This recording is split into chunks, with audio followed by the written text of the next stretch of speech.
لقد من الله على المؤمنين إذ بعث فيهم رسولا من أنفسهم يتلو عليهم آياته ويزكيهم ويعلمهم الكتاب والحكمة وإن كانوا من قبل لفي ضلال مبين.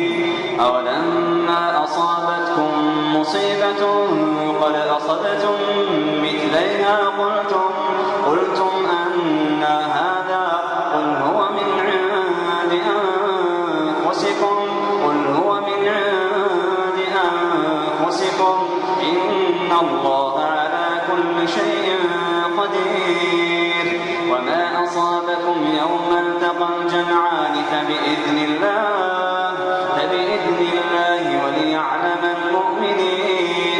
وليعلم الذين نافقوا وقيل لهم تعالوا قاتلوا في سبيل الله أو ادفعوا قالوا لو نعلم قتالا لاتبعناكم هم للكفر يومئذ أقرب منهم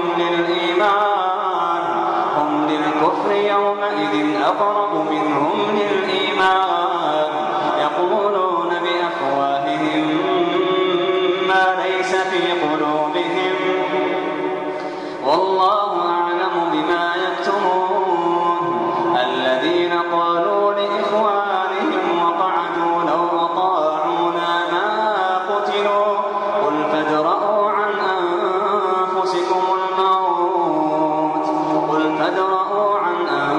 أنفسكم الموت إن كنتم صادقين.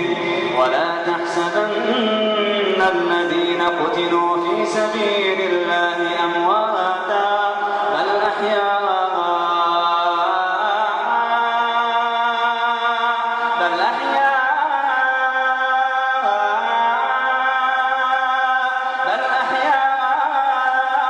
عند ربهم يرزقون.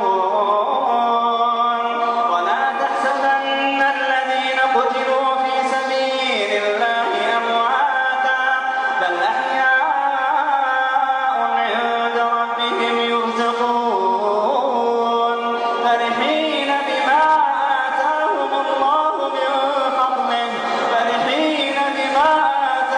الله من فضله ويستبشرون بالذين لم يلحقوا بهم من خلفهم ألا خوف عليهم ولا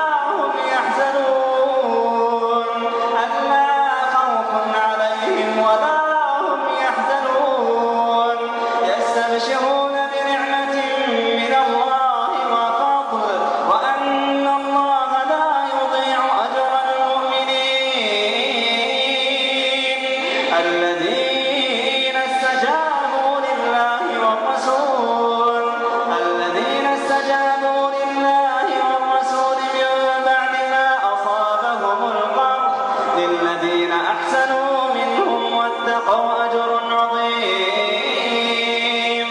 الذين قال لهم الناس إن الناس قد جمعوا لكم فاخشوهم فزادهم إيمانا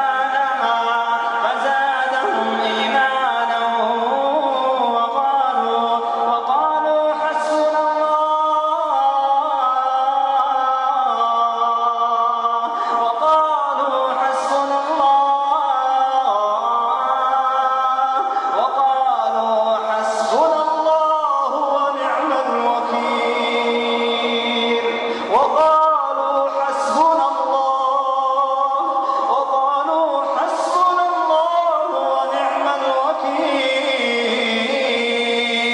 فانقلبوا بنعمة من الله وفضل لم يمسسهم سوء واتبعوا رضوان الله والله ذو فضل عظيم. إنما ذلكم الشيطان يخوف أولياءه.